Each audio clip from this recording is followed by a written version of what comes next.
तहरीक अदम एतमाद कामयाब होगी या नहीं? अबूरी हुकूमत की मुद्दत कितनी होगी? हुकूमत के इत्तेहादियों को तोड़ने के लिए क्या कुछ देना होगा? बिलावल और शहबाज की राय में कहीं इत्तेफाक कहीं इख्तिलाफ। बिलावल भुट्टो ने कहा इदारे गैर जानिबदार रहें तो तहरीक अदम एतमाद कामयाब होगी। शहबाज शरीफ ने कहा तहरीक अदम एतमाद की तैयारी हो रही है लेकिन ये कामयाब भी होगी, ये अल्लाह को पता है। बिलावल भुट्टो बोले अदम एतमाद के बाद भी जो हुकूमत आएगी उसकी जिम्मेदारी महदूद होगी, इसका काम साफ शफाफ इलेक्शन करवाना होगा। शहबाज शरीफ ने कहा कि आने वाली हुकूमत कितनी देर चलनी चाहिए कितनी देर नहीं, इस पर अभी मशावरत हो रही है। काफ लीग को वजारत आला देने की बात पीपल्स पार्टी की तरफ से सामने आ चुकी। शहबाज शरीफ कहते हैं सियासत कुछ लो कुछ दो का नाम है, कुछ सुनी जाती है कुछ मनवाई जाती है।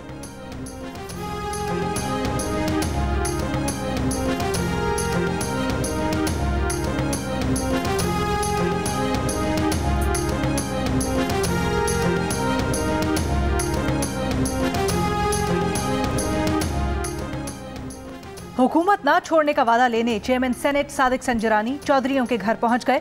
मुलाकात की अंदरूनी कहानी जियो न्यूज ने हासिल कर ली। चेयरमैन सेनेट ने कहा चौधरी साहब सबकी नजरें आप पर लगी हैं, चौधरी साहब मेहरबानी करके ख्याल करें।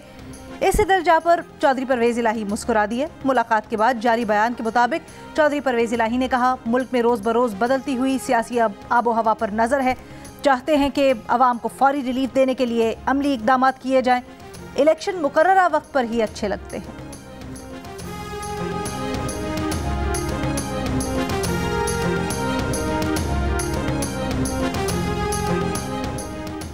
लाहौर में वफाकी वजीर दाखिला शेख रशीद और वजीर आला पंजाब उस्मान बुज़दार की बैठक। अपोजिशन की तहरीक अदम एतमाद नाकाम बनाने की हिकमत अमली पर गौर। शेख रशीद ने कहा कि अदम एतमाद की बातें सिर्फ दिल बहलाने के लिए हैं। अपोजिशन की आकबत ना अंदेश ना ने अदम एतमाद को खेल समझ रखा है। नाजुक हालात में मनफी सियासत करने वालों को होश के नाखुन लेने चाहिए। वजीर आला पंजाब ने कहा कि जिसे शौक है वो अदम एतमाद ले आए, घबराने वाले नहीं।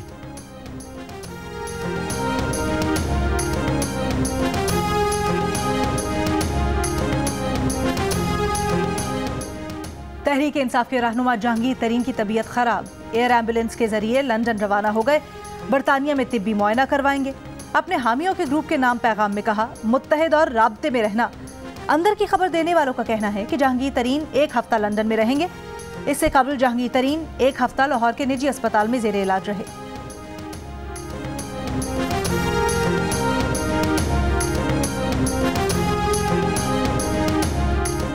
कायदे हिज़्ब इख्तिलाफ शहबाज शरीफ का जहांगीर तरीन के लिए नेक तमन्नाओं का इजहार। कहा तबीयत की नासाजी बाइस तशवीश है, दुआ है जहांगीर तरीन जल्द सेहतियाब हों और उनके अहल खाना को परेशानी और गम से निजात मिले। मरियम औरंगजेब ने कहा कि जहांगीर तरीन की हलालत की खबर सुनकर दुख हुआ, यकीनन ये जहांगीर तरीन के अहल खाना के लिए मुश्किल घड़ी है। गुज़श्ता रोज़ शहबाज शरीफ ने जहांगीर तरीन को गुलदस्ता भिजवाया था। इससे पहले खबरें आई थी कि जहांगीर तरीन और मुस्लिम लीग नून के सदर शहबाज शरीफ की मुलाकात हुई है। तहरीक इंसाफ के रहनुमा फयाजुल हसन चौहान ने शहबाज शरीफ और जहांगीर तरीन की मुलाकात की तस्दीक भी की थी।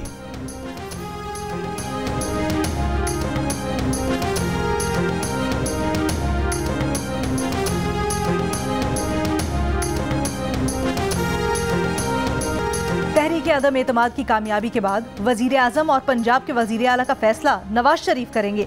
रहनुमा नून लीग राना सनाउल्लाह ने कहा मुस्लिम लीग नून और अपोजिशन जमातों ने अपनी तजावीज़ नवाज शरीफ के सामने रख दी हैं। ज़मीर की आवाज़ पर लब्बैक कहने वाले तहरीक इंसाफ के भी कई लोग नवाज शरीफ के फैसले का इंतजार कर रहे हैं। फ़ोन आने और इशारे आने बंद हो गए हैं। अगले इलेक्शन में वोट को इज्जत मिलेगी।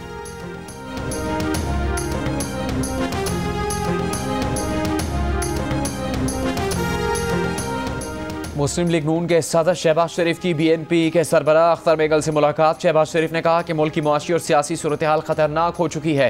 महंगाई और बेरोजगारी ने मुल्क में डेरे डाल लिए, आम आदमी की जिंदगी अजीरन हो गई। अख्तर बेगल ने कहा कि लफ्ज़ तब्दीली से चिढ़ हो गई है, अब इस हुकूमत से छुटकारा हासिल करना है। ये नहीं कहते बहुत देर हो गई है, लेकिन अब ज़्यादा देर नहीं होनी चाहिए।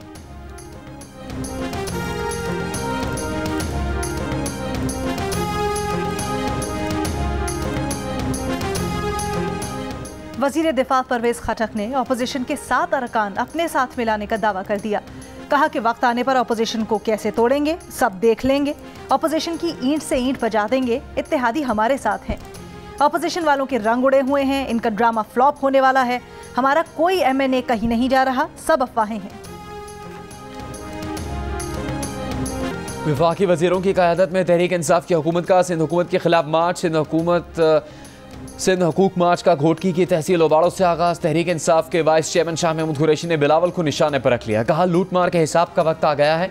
बिलावल जवाब दो, हुकूक का हिसाब दो। वो इमरान खान को पैगाम देंगे कि सिंध इनके इस्तकबाल के लिए तैयार है। तहरीक इंसाफ की रैली में शिरकत के लिए बड़ी तादाद में कारकुनों की मुख्तलिफ शहरों से बसों में आमद। पार्टी परचमों की बहार, जगह जगह कारकुनों के नारे, कंटेनर भी तैयार। मार्च में शिरकत के लिए दूल्हा भी बारात लिए हाजिरी लगवाने पहुंच गया।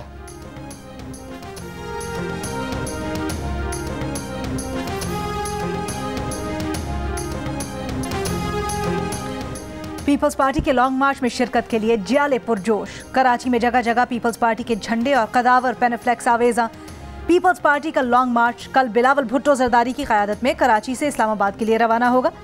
पीपल्स पार्टी की रहनुमा शर्मिला फारूकी की महंगाई और पेट्रोलियम मसनूआत की कीमतों में इजाफे के खिलाफ गधा गाड़ी पर सवार होकर रैली। इमरान खान के खिलाफ नारे भी लगाए। बिलावल भुट्टो जरदारी ने कहा कि पीपल्स पार्टी का मार्च गैर जमहूरी हुकूमत पर जमहूरी हमला है। तहरीक इंसाफ के मार्च को सर्कस और लोटों का टोला करार दे दिया।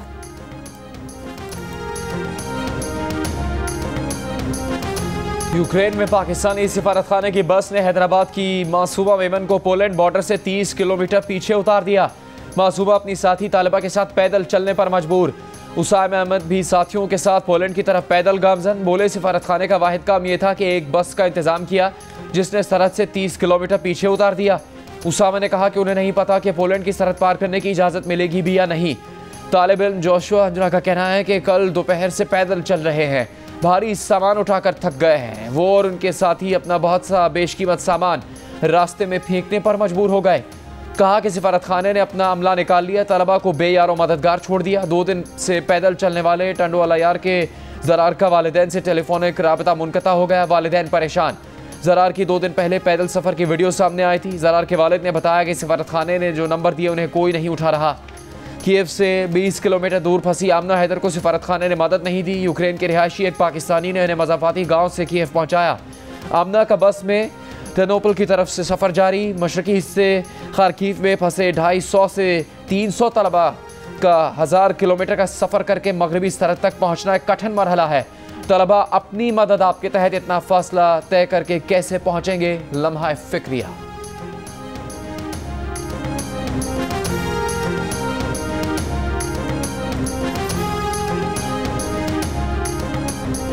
कितने आदमी थे? 3 थे। इस्लामाबाद ने किए बुलंडर्स, फाइनल में पहुंच गई लाहौर कलंदर्स। आसिफ अली, वसीम जूनियर और हसन अली ने किए किराए पर पानी फेर दिया। गेंदें ज़ाया की, रन्स नहीं बनाए।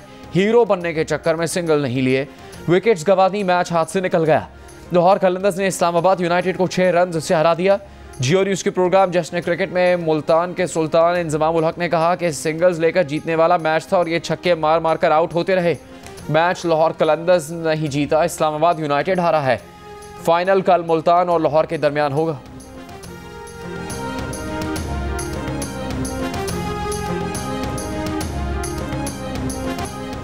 मुल्क में कोरोना केसेस में कमी। सिर्फ स्वाबी में शरह 10% से ज़्यादा यानी 12% रही। पेशावर में शरह 5%, लाहौर में 4%, कराची में 3% और मुल्क भर में शरह 2% रही। वज़ीर आज़म के बावने खुसूसी फैसल सुल्तान ने कहा है कि कोरोना की 5वीं लहर नीचे आ गई, कोई बड़ी लहर आने के इम्कानात अब बहुत कम है।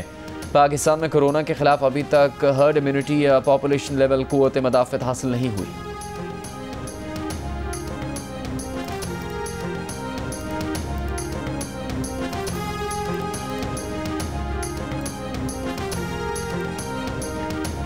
सहाफ़ी अतहर मतीन के कत्ल में मुलव्विस एक मुलजिम गिरफ्तार। वज़ीर इत्तलात सिंध सईद गनी का दावा। कहा अतहर मतीन के कातिल को कानून के मुताबिक सज़ा दिलवाई जाएगी। पुलिस हुक्काम के मुताबिक मुलजिम अशरफ को सिंध पुलिस ने सिंध और बलोचिस्तान की सरहद से गिरफ्तार किया।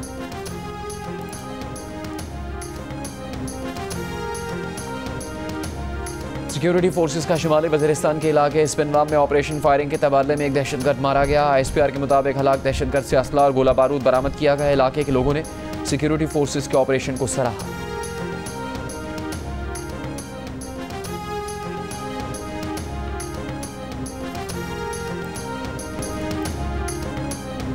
रूस के फौजियों की तादाद 9 लाख, यूक्रेन के फौजियों की तादाद 2 लाख। रूस के रिजर्व फौजी 20 लाख, यूक्रेन के 9 लाख।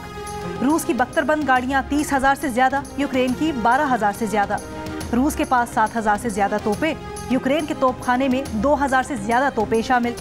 रूस के पास 12,000 से ज्यादा, यूक्रेन 2,500 से ज्यादा टैंक। रूस के पास 544 हेलीकॉप्टर, यूक्रेन के पास 34 हेलीकॉप्टर। रूस के पास 1500 से ज्यादा लड़ाका तैयारे, यूक्रेन के पास 98 लड़ाका तैयारे।